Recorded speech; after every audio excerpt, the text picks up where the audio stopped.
नमस्कार साथियों, आज हम करेंगे ज्योमेट्री बोले तो ज्यामिति के कुछ क्वेश्चन जो कि हमने यहाँ सीरीज शुरू कर रखी थी प्लेटफॉर्म के। यहाँ हम क्वेश्चन करने वाले थे तो हम अपनों ने 95 तक क्वेश्चन कर चुके थे। आज हम करेंगे 96 से शुरू करेंगे।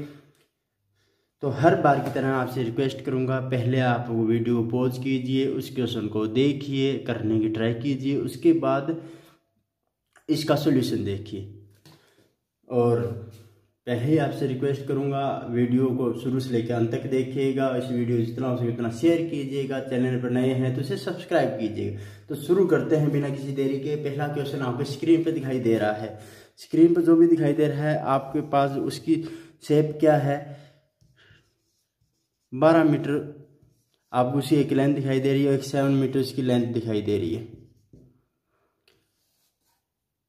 और जिसके अंदर एक ट्रायंगल सा कट करके शेप में दिखाई दे रहा होगा। एक ट्रायंगल कट किया हुआ है। ट्रायंगल के अंदर जो कट किया हुआ है उसमें दे रखा है कि GO और OF बराबर है।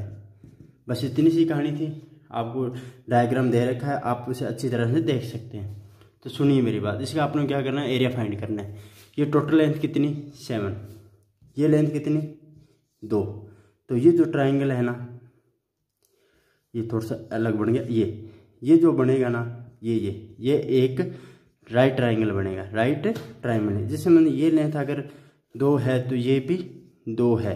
पीछे बच्ची ये लेंथ टोटल कितनी हो जाएगी, 8 मीटर। अगर ये 8 है, ये 4 मीटर हो जाए। तो इनका जो एरिया बनेगा इन दो ट्राइंगल का, वो कितना बनेगा, 2 इंटू, आपको पता है राइट ट्राइंगल का जो एरिया होता है 1 इंटू हाइट इंटू बेस, या आधार गुणा ऊंचाई, या बेस इंटू हाइट।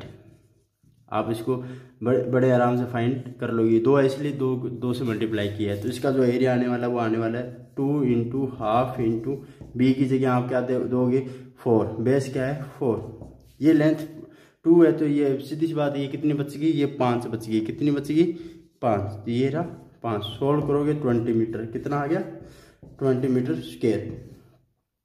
अब ये पूरा बॉक्स अगर बंद होता, जिसकी लंबाई यानी कि लेंथ अपने को 12 मीटर दे रखी होती है, जिसकी विड्थ बोले तो जिसकी चौड़ाई अपने पास 7 मीटर होती है, उसका एरिया क्या होता है आपको पता है। रेक्टेंगल है बोले तो आयत का जो क्षेत्रफल होता है वो होता है L इंटू बी, यानी कि लंबाई गुणा चौड़ाई। तो 12 इंटू 7 कितना हो गया, 84 सेंटीमीटर स्क्वायर, मीटर स्क्वायर। इसके अंदर ये भाग जो है, ये दोनों भाग माइनस कर देंगे क्योंकि ये कट किया हुआ है पार्ट, जैसे आपने क्वेश्चन में देखा था। वो अगर मैं माइनस कर देता हूँ तो पीछे जो एरिया बचेगा, इसने क्वेश्चन में वही एरिया पूछा है, वो पीछे एरिया कितना बच जाएगा, 64 मीटर स्क्वायर। 64 मीटर स्क्वायर ये अपना आंसर था। उम्मीद करता हूँ आपको ये क्वेश्चन समझ आया होगा। अब देखते हैं अपना नेक्स्ट क्वेश्चन। ये भी बहुत बढ़िया क्वेश्चन होने वाला है। स्क्रीन पर आपको दिखाई दे रखा होगा, उसे आराम से कीजिए, सोल्व करने की कोशिश कीजिए। अपने पास एक वर्ग बोले स्क्वायर दे रखा है ABCD। दिमाग में एक बात आनी चाहिए कि जो वर्ग होता है ना, उसकी हर भुजा क्या होती है, हर साइड का इक्वल होती है, और हर भुजा क्या बनाती है, 90 डिग्री का कोण बनाती है। क्या बनाती है, 90 डिग्री का। उसके बाद एक इक्विलेटर बोले तो आइसोसेल्स ट्राइंगल दे रखा है BC। आपको पता होना चाहिए BC का हर एंगल कितना का होना चाहिए, 60 डिग्री, और इसकी हर साइड इक्वल होती है, और हर एंगल कितना का होता है, 60 का। इसका मतलब ये टोटल ये एंगल क्या हो गया, ये 90 का है, ये 60 है, तो टोटल एंगल ये 150 का हो गया। कितना का हो गया, 150 का हो गया। अब ये लाइन इसी तरह खींच दी गई है और उन्होंने पूछा है कि DEC। अब ये मैं यहाँ अलग डायग्राम बना देता हूँ, DCE। तो अपने से ये पूछा गया ये कितना है, तो सीधी सी बात भाई साहब, आगे ये 150 है, कितना है, 150 है। और आपको पता लग गया होगा कि अगर ये साइड है, अगर ये A है तो ये भी A होगा, ये भी A होगा, और आपको पता है ये वर्ग है तो वर्ग की हर भुजा क्या होती है, इक्वल, तो ये भी A। इस तरह से आप कह सकते हो कि DC इक्वल CE होगा, DC इक्वल CE होगा। और आपको पता है कि ट्राइंगल के तीनों जो कोण होते हैं, तीनों जो एंगल होते हैं, उनका सम, उनका योग 180 होता है, यानी कि आपको पता है D। और हाँ, उससे पहले आपको एक बात और बता देता हूँ कि D और E इक्वल होगा, क्योंकि ये समद्विबाहु त्रिभुज बन गया। क्या बन गया? समद्विबाहु त्रिभुज। और समद्विबाहु त्रिभुज बोले तो आइसोसेलेस ट्रायंगल जो होता है अपोजिट साइड पर या तीसरी भुजा उस पर क्या बनाते हैं? एक बिल्कुल बराबर कोण बनाते हैं। तो डी और ई दोनों बराबर होंगे और इनकी वैल्यू क्या होगी? देखिए ये कितना 150। अब ये दोनों की जिम्मेदारी है कि ये बाकी जो 30 बच्चे, क्यों 180 डिग्री रहता है, 180 डिग्री इनका योग रहता है, बाकी जो बचा 30 डिग्री, वो दोनों की जिम्मेदारी है डी और ई दोनों लेकर आए। तो दोनों वो क्या करेंगे? एक दूसरे को हाफ हाफ बांट लेंगे, यानी कि 15 डिग्री डी लेके आएगा कौन, 15 डिग्री अपने ई लेके आएगा। यही क्वेश्चन था, इन्होंने पूछा था ई कितना है? ई 15 डिग्री है। अगर आपको नहीं समझा रहा है तो एक बार फिर मैं बताना चाहूँगा, अपने पास क्या है, डायग्राम को समझा आ गया होगा। आपने देखा होगा डायग्राम में लास्ट में अपने पास जो डी सी ई, इसकी ये साइड इक्वल थी, ये 150 था। आपको पता लग गया कि डी और ई दोनों इक्वल हैं, तो आप यूँ भी लिख सकते हैं डी प्लस ई प्लस सी इक्वल 180। आप डी की जगह आप क्या लिख सकते हैं? ई प्लस ई, क्यों दोनों बराबर हैं, इक्वल सी। सी की वैल्यू भी क्या है? सॉरी, सी की वैल्यू 150 है, 180। ये 2e इधर जाके माइनस हो जाएगा 30 डिग्री। तो ई की वैल्यू क्या आ गई? ये 2 यहाँ जाके अपॉन में या बटन में चला जाएगा तो 15 डिग्री। तो ये 15 डिग्री है, ये भी 50 डिग्री है। बिल्कुल सिंपल क्वेश्चन, बिल्कुल जानदार, रिलैक्स हो गया, आराम से क्वेश्चन सुनिए। बिल्कुल सिंपल क्वेश्चन, नहीं समझाई देगा फिर बैक होकर इसको देखिए, जरूर समझाएगी। अब देखते हैं अपना नेक्स्ट क्वेश्चन, जो कि आपको स्क्रीन पर दिखाई दे रखा होगा।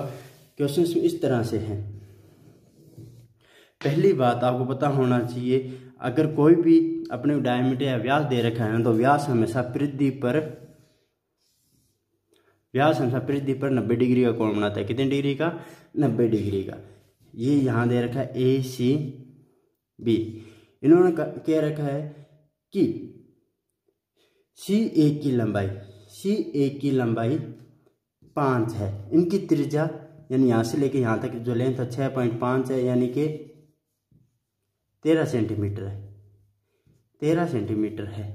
आप एक पाइथागोरस की ट्रिक याद रखना, ट्रिक नहीं बोल रहा, ट्रिक यानी ट्रिपलेट की याद रखना। वो क्या?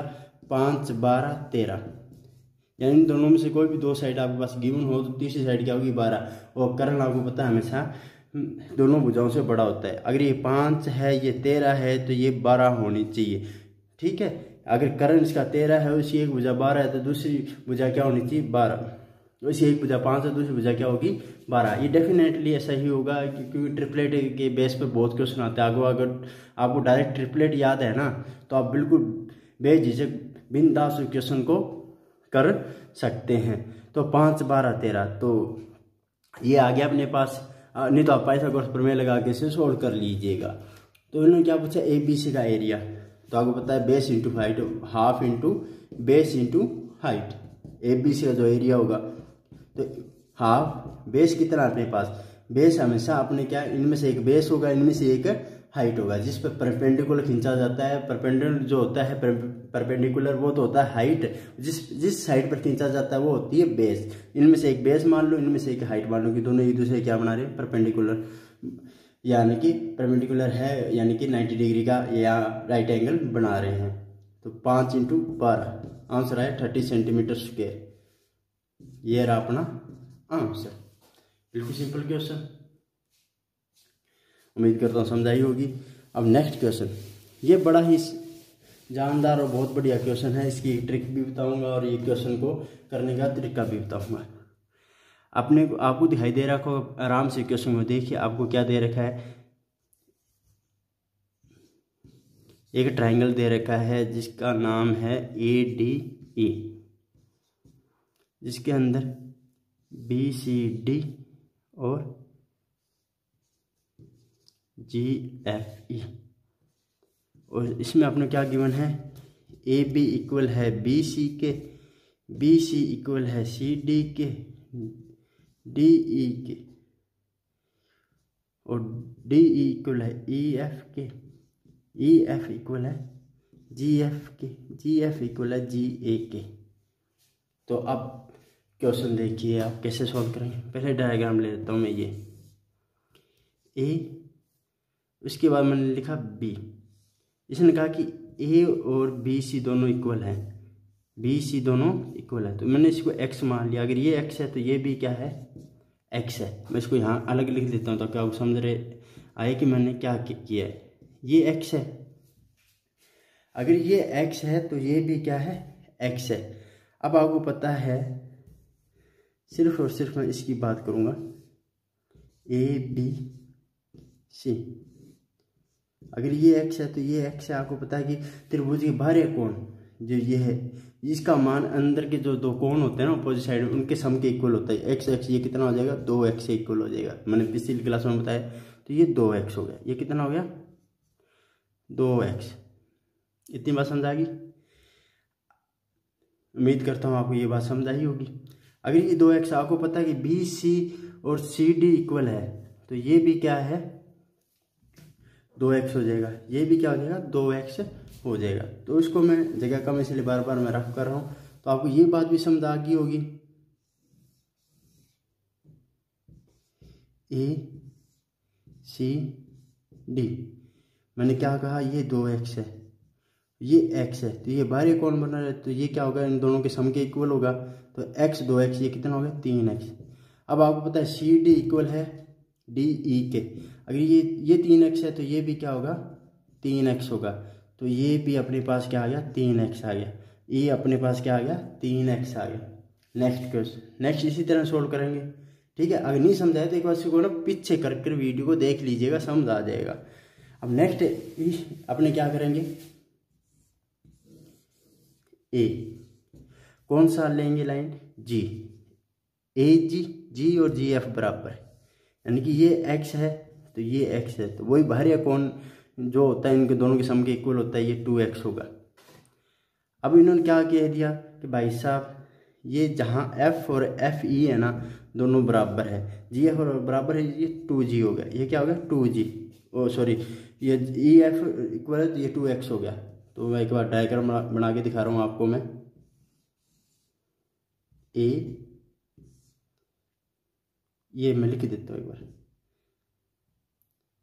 एक्स, ये जो ई एंगल है ना, ये ई, ये एफ, ये क्या है, 2x से इक्वल। अगर ये 2x ये कोण इन दोनों के सम के इक्वल होना चाहिए, 3x से इक्वल होना चाहिए। बाहरी जो कोण होता है, एक्सटर्नल जो एंगल होता है, वो इन दोनों के योग के सम के इक्वल होता है, ये 3x, ठीक है। अब आता है अपना अगला ट्विस्ट।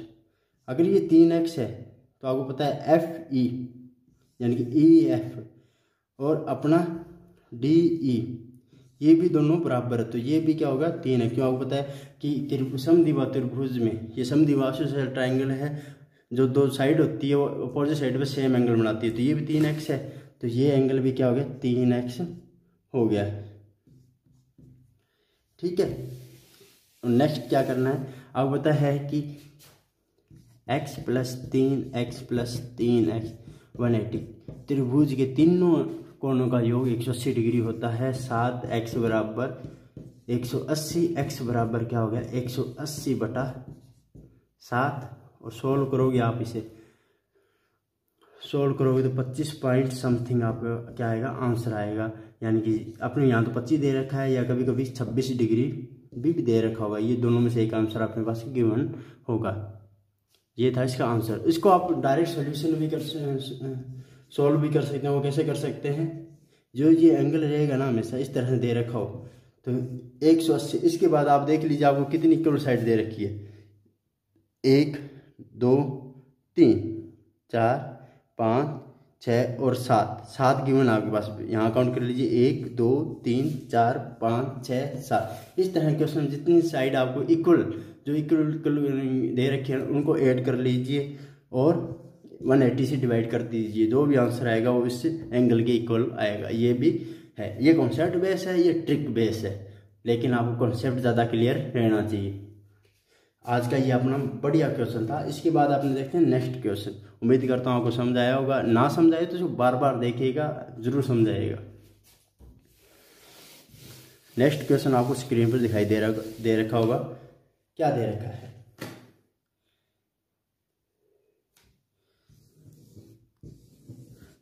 आपने क्वेश्चन को पढ़ लिया होगा, रीड कर लिया होगा।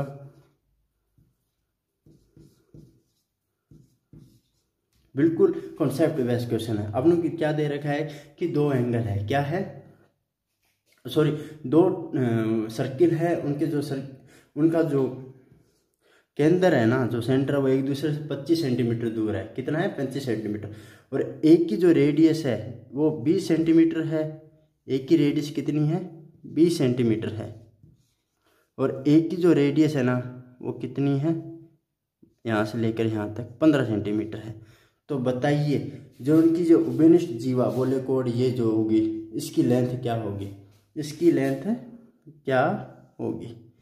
मैं इस पॉइंट को ओ नाम पी नाम दे देता हूँ। ये पी है, ये क्यू है, और इसको बीच में आर नाम दे देता हूँ। तो आपके पास कुछ इस तरह से जो डायग्राम बनेगा वो ये बनेगा। देखिए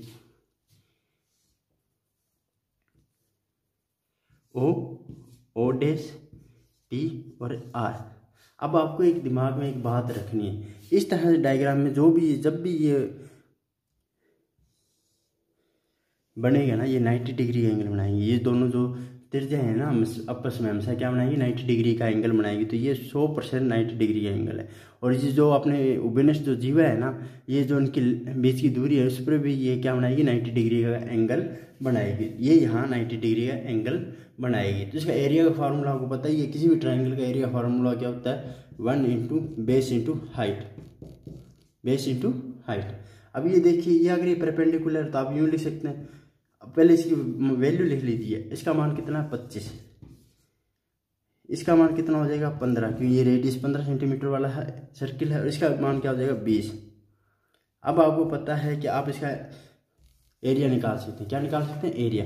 तो अगर मैं इसके परपेंडिकुलर के हिसाब से एरिया निकालूँ तो 1 इंटू बेस इंटू हाइट, यानी बेस इसका 20 हो जाएगा और इसकी हाइट 15 मान लेंगे। ये इक्वल होगा किसके? Half into base. बेस मेरे पास क्या? ओ डैश, यानी कि इन दो के केंद्रों के बीच की दूरी वो क्या आ रही है? 25 सेंटीमीटर। कितनी? 25 सेंटीमीटर। और हाइट क्या मेरे पास? P R. हाइट क्या मेरे पास है? P R. पूरा लिख देता हूँ, पी आर। 1/2 से 1/2 कट हो गया और सोल्व करोगे तो पी आर इक्वल क्या आ गया? 24 सेंटीमीटर, सॉरी 12 सेंटीमीटर, 12 सेंटीमीटर। अब आपको एक यहाँ बात पता होनी चाहिए, ये जो हाइट होती है, ये जो होती है, ये इक्वल कट होता है। ये जो लाइन होती है ना बीच की, जो केंद्र की जो बीच की दूरी होती है, वो इस जीवा को बराबर 2 भागों में बांटती है। यानी कि ये 12 है तो ये भी 12 होगा। इसलिए 2pr अपने पास क्या आ जाएगा? 24 सेंटीमीटर आ जाएगा। बस इतना क्वेश्चन था। देखो जी, ज्योमेट्री बिल्कुल सिंपल है, बहुत ही सिंपल है, बहुत ही ज़्यादा। बस थोड़े से कॉन्सेप्ट अपने क्लियर होने चाहिए और प्रैक्टिस होनी चाहिए। उसके बाद कुछ भी हार्ड नहीं रहने वाला है। उम्मीद करता हूँ आज की क्लास आपको पसंद आई होगी। और अगर आप यहाँ तक पहुँच गए हैं तो इसे शेयर जरूर कीजिएगा जितना उसके। और मिलते हैं इसी तरह की वीडियो के साथ। तब तक जय हिंद, जय भारत।